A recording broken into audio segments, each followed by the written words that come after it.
The red sun slowly rises behind the distant mountain ranges, dispelling the thick layer of fog covering the Great Plains. The morning light shines down on a majestic and overwhelming scene. Two massive armies drawing up battle lines facing each other, stretching more than 3 miles along the winding riverbank. The air is thick with the smell of cold iron, the smell of leather, and the rapid breathing of over 120,000 people waiting for the moment of life and death. A heavy silence covers the entire plain, broken only occasionally by the neighing of war horses restlessly pawing in the dry ground.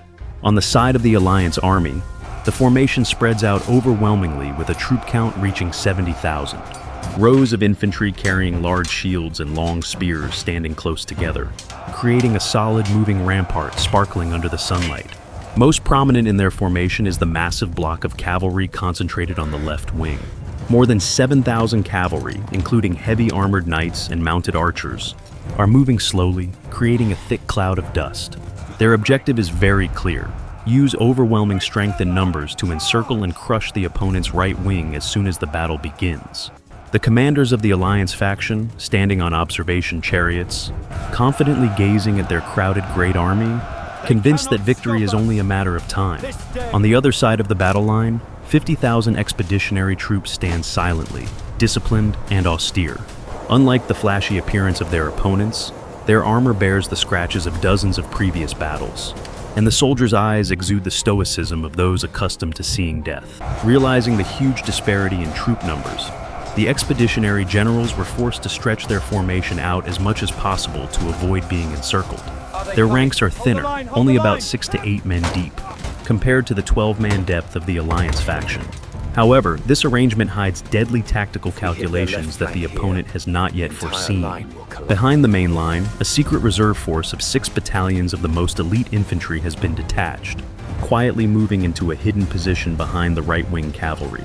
They lie flat or hide behind low mounds, holding their breath, waiting for the signal, becoming the most important trump card of today's battle. The sound of a buffalo horn suddenly rings out, tearing apart the silence of the early morning, followed by the thunderous sound of war drums from both sides. Giant signal flags are waved high, signaling that the time for truce has ended. Tens of thousands of spear tips lower simultaneously, pointing straight at the enemy. From both sides of the battle line, battle cries ring out in unison, creating a wave of sound that shakes the very ground. The giant war machine has begun to move, preparing to crush every life standing in the Great Plains. Just as the battle horn ceased, the air was immediately torn apart by the sound of bowstrings snapping in unison from the Alliance formation. Thousands of archers and crossbowmen from the flanks stepped forward, pouring down a dense rain of black arrows obscuring the sunlight. The arrows plunge down with wind-tearing speed, creating a terrifying whistling sound before slamming into the ground and flesh. On the expeditionary side, soldiers simultaneously raise large rectangular shields, creating a tightly shielded roof. The sound of iron arrowheads colliding with wood and metal rings out like a violent hailstorm, occasionally intermixed with the groans of the unlucky ones pierced by arrows through gaps in their armor. At the same time, long-range catapults positioned behind the formation also begin to operate. Large stone blocks are launched in a rainbow trajectory, falling down to crush clusters of infantry, trying to hold formation. Blood and dust splash up every time a rock finds its target, creating bloody gaps in the orderly ranks. However, the orders from the expeditionary generals remain extremely steel-hard. Hold position, close ranks, and prepare to attack. When the distance between the two sides remains only about 200 steps, the central infantry block of the expeditionary army suddenly receives the order to charge. They rush forward at sprinting speed, the sound of iron armor clanking together mingling with resounding shouts. But when they have run half the distance, a strange scene unfolds. The entire formation abruptly stops according to a unified command. These experienced soldiers automatically stand still to regulate their breathing, realigning their ranks right under the enemy's nose, instead of rushing in while exhausted. This coldly disciplined action causes the Alliance side, who were standing still waiting to conserve energy, to waver slightly. After a few short breaths, the signal horn sounds again. This time, the expeditionary army pours all strength into the final collision. When only about 20 steps away from the opponent, thousands of vanguard soldiers simultaneously draw short javelins strapped to their backs and throw them powerfully forward. The sky turns pitch black once again with sharp javelins. The alliance shields shatter under the weight of the concentrated javelin volley, pinning soldiers' arms to shields or piercing through chest armor. The solid defensive formation of the alliance faction begins to crumble, exposing deadly gaps right before the infantry storm hits. While the central infantry blocks of both sides begin to collide with the deafening explosions of metal, then on the left wing of the alliance faction, a real storm begins to rise. The massive cavalry unit with a troop count of up to 7,000 begins to urge their horses to move. At first, it is just slow trot steps, but after only a few breaths, this entire army block has rushed forward with terrifying speed.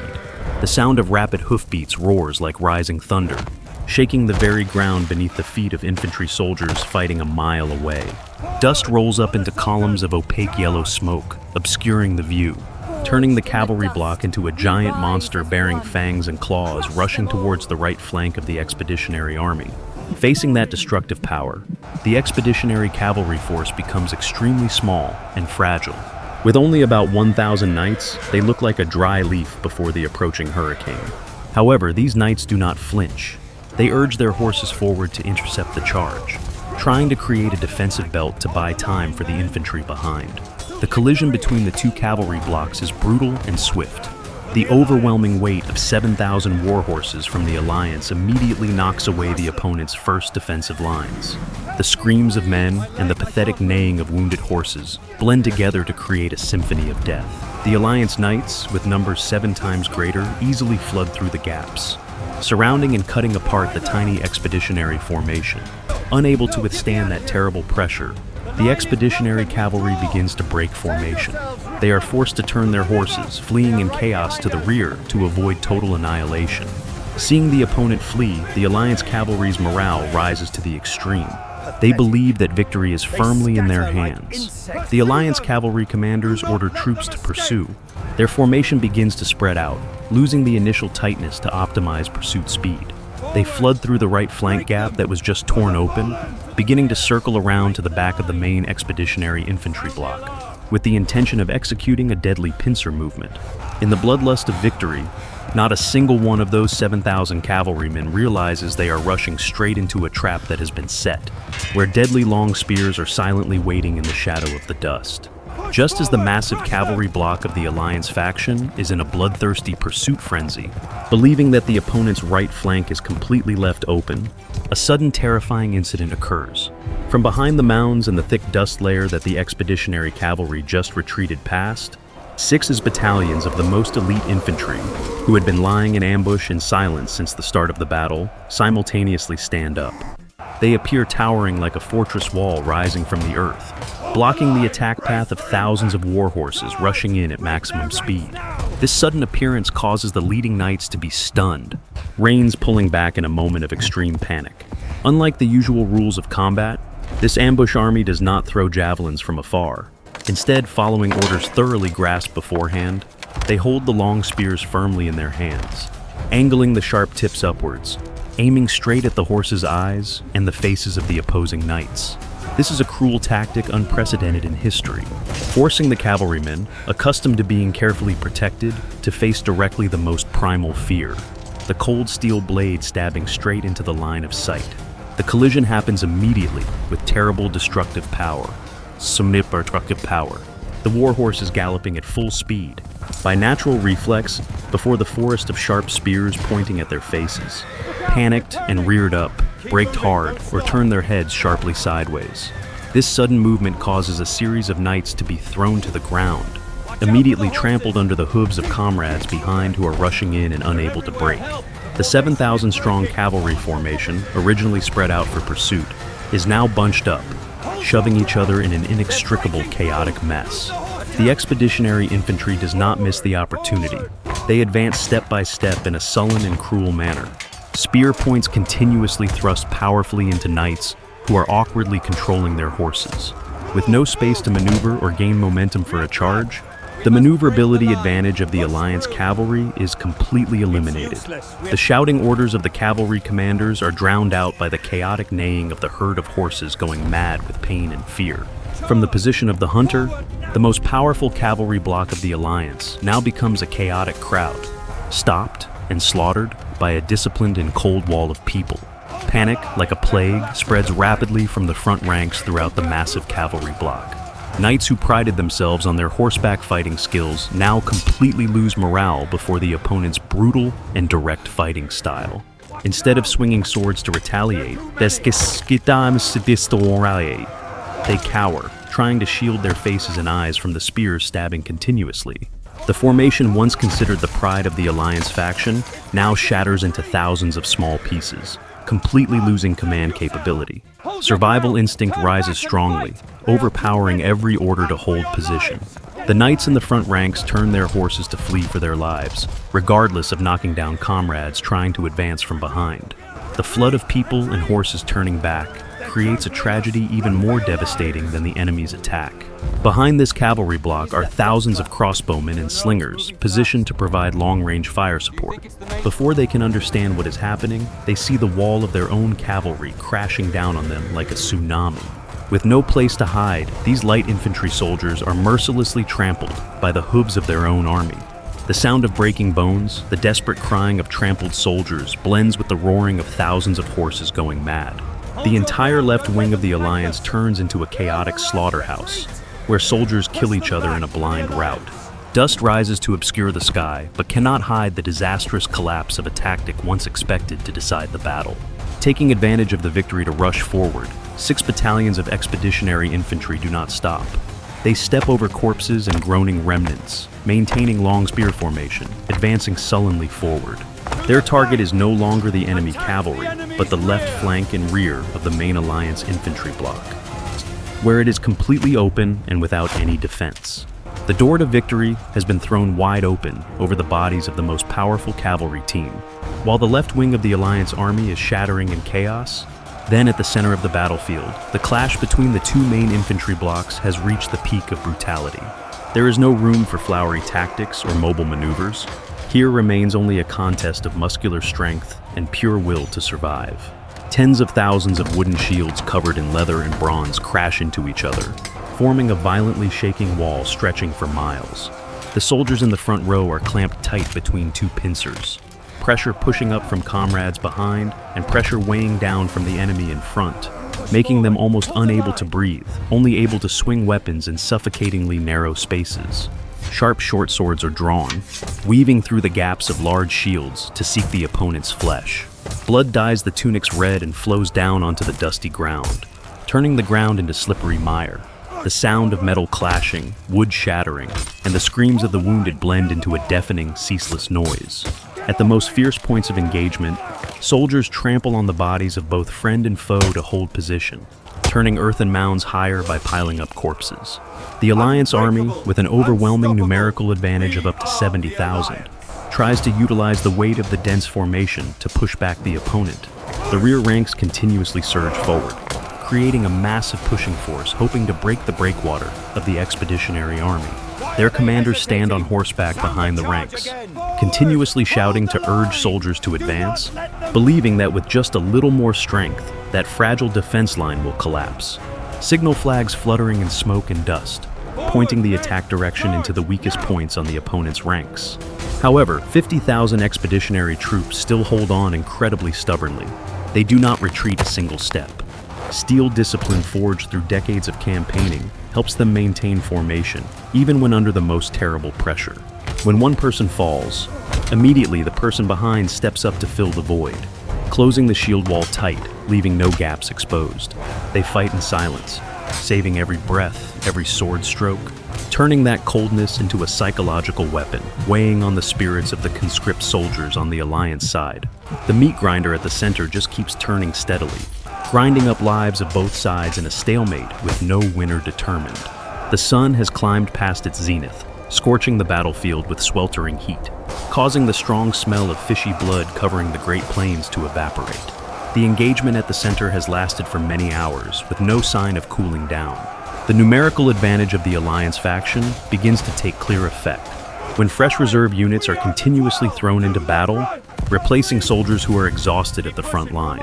Like never-ending tidal waves, as one layer of soldiers falls, another immediately surges up, creating a suffocating pressure weighing heavily on the shoulders of the expeditionary army. The expeditionary defense line, no matter how disciplined, begins to show signs of cracking under that terrible weight. Shield-holding arms have gone numb from blocking thousands of slashes. Legs have been trembling from having to stand firm on slippery, blood-soaked ground. Their formation, originally a straight line, has now been pressed into a bow shape. In some hotspots, expeditionary soldiers are forced to retreat step by step to avoid breaking formation, accepting narrowing the defensive space in exchange for temporary safety. The Alliance generals observing from afar, noticing the opponent is gradually losing strength, immediately order a comprehensive all-out attack on the center. The sound of drums urging the army is more rapid than ever. Tens of thousands of Alliance spear tips lower simultaneously, pressing close against the opponent's wavering shield wall. Victory shouts begin to ring out from the numerous troops.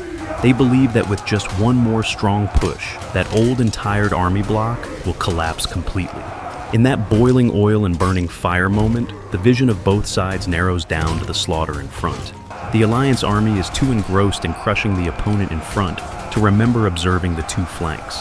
They do not know at all that the expeditionary army's stubborn resistance is not just a survival effort, but is also part of a tactical trap, pinning the enemy's main force in place, turning them into a giant anvil, waiting for the fateful hammer blow to strike. Right at the moment when the central defense line of the expeditionary army seemed about to crumble, the battlefield situation suddenly reverses from the right flank. 6 battalions of elite infantry, who had just finished slaughtering and driving away the opposing cavalry block, did not stop to rest or celebrate at all. Under synchronized command by signal flags, they execute a perfect 90-degree turn, forming a giant spearhead stabbing straight into the left flank and rear of the Alliance army block, where it is now completely bare and unshielded. The collision from the flank happens like a sledgehammer striking a piece of rotten wood. The soldiers on the left wing of the Alliance faction are engrossed in pushing forward, their shield arms directed entirely towards the main front. They are completely unable to react when thousands of sharp spear tips suddenly appear from the flank and rear. The ghastly sound of metal tearing flesh rings out as spears pierce through the unarmored ribs, piercing through the thin fabric tunics of the rear ranks. Chaos erupts immediately on the left wing of the Alliance army. The soldiers attacked by surprise panic and turn around to defend themselves, but this action unintentionally disrupts the formation pressing close together. The long spears of the expeditionary army operate rhythmically like a harvesting machine.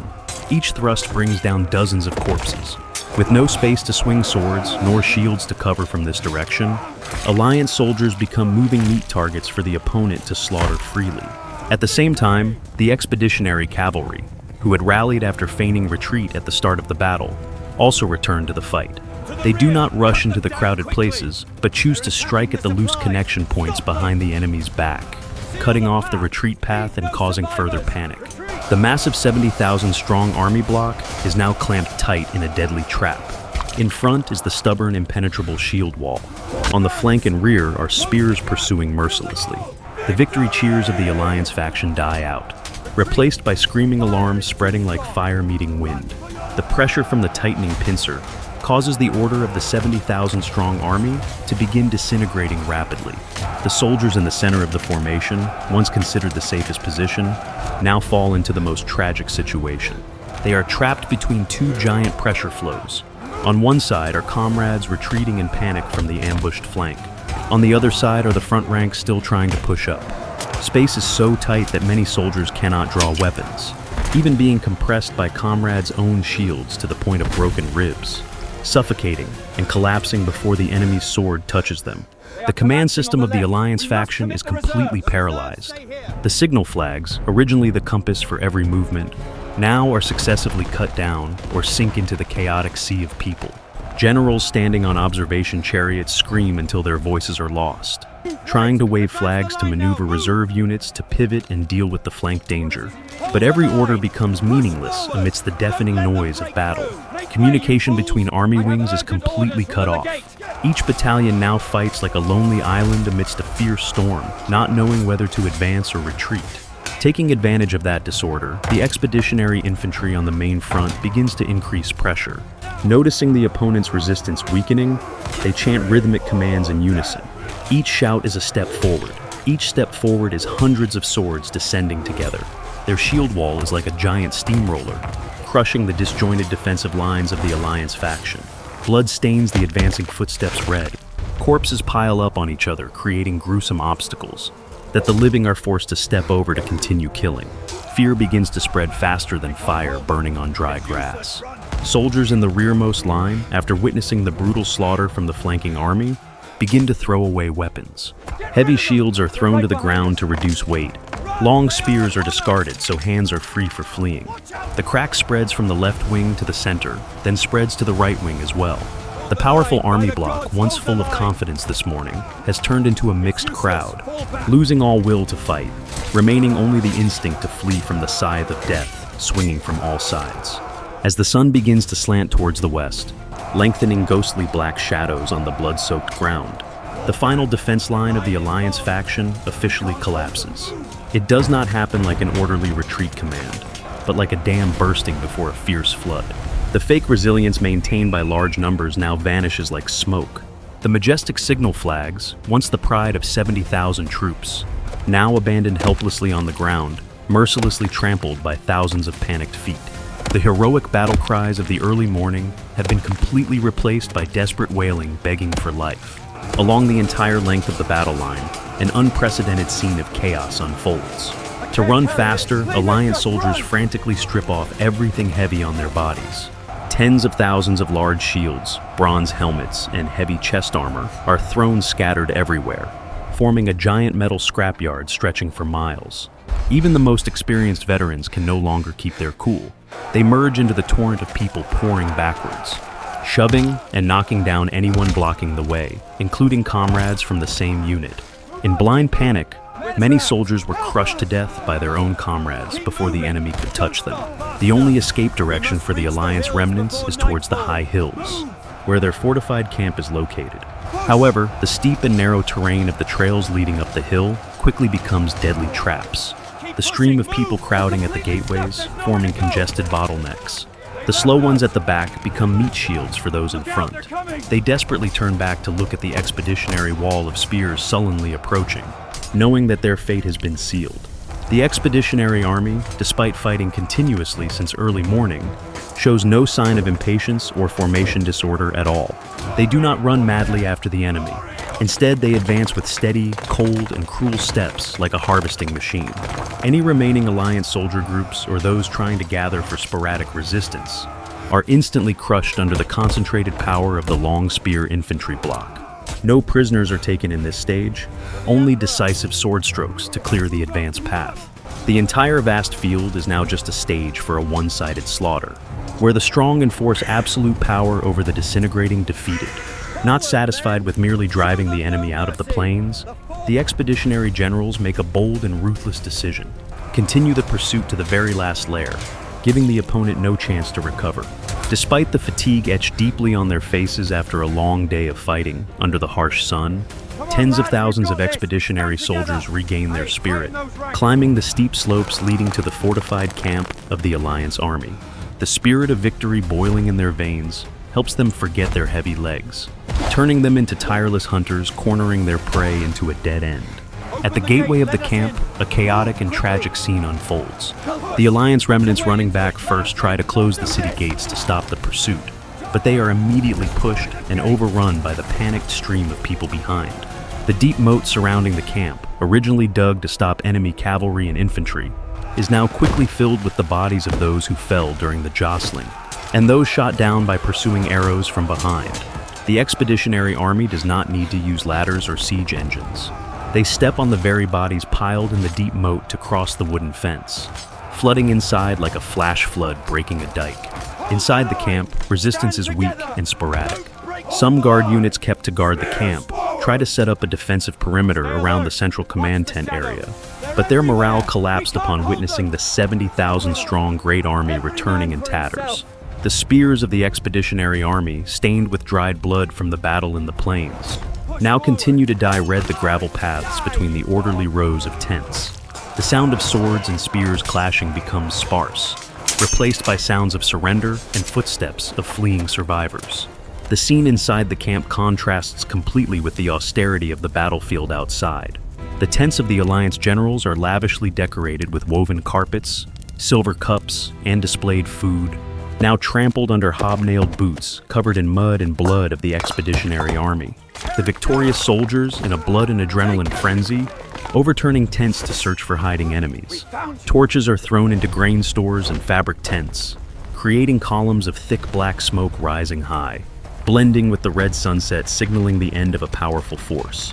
As darkness begins to cover, the sound of clashing weapons finally dies out completely. The entire fortified camp, once considered impregnable, is completely under the control of the expeditionary army. Alliance flags are torn down, thrown into the blazing fire.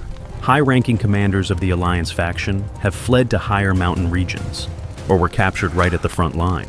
Victory does not stop at defeating an army, but is the complete obliteration of the opponent's material and spiritual foundation. Night falls, draping a cold shroud over the Great Plains, partially hiding the naked cruelty of the bloody battlefield. Under the dim moonlight, the vast plain where armor shone brilliantly in the morning now looks like a giant borderless graveyard. The winding river flowing through the plains, originally gentle and blue, is now dyed a thick, deep red, carrying bodies and fragments of weapons drifting silently far away. The space is quiet to the point of being eerie, only the sound of wind whistling through dry grass clumps, and the pathetic cries of scavenger birds gathering thick in the sky. Statistics after the battle show the terrible destruction that the Alliance faction had to suffer. More than 15,000 bodies lie scattered everywhere, from the riverbank where fighting started to the gateway of the camp on the hill. More than 24,000 other soldiers have laid down weapons to surrender, sitting huddled together in carefully guarded circles, listless eyes looking towards the fires that are consuming their nation's flags. Their most powerful cavalry force has been completely wiped out, not a single unit retaining its designation. On the expeditionary side, the price paid for victory is not small, but it is a tactical miracle. Only about 1,200 soldiers died in battle, mostly those standing in the first row and during the initial charge. The survivors, though exhausted, still quietly walk among the corpses to recover weapons and search for wounded comrades. They light large bonfires scattered across the plains. Flickering firelight clearly illuminates faces smeared with mud, but full of the pride of the conqueror.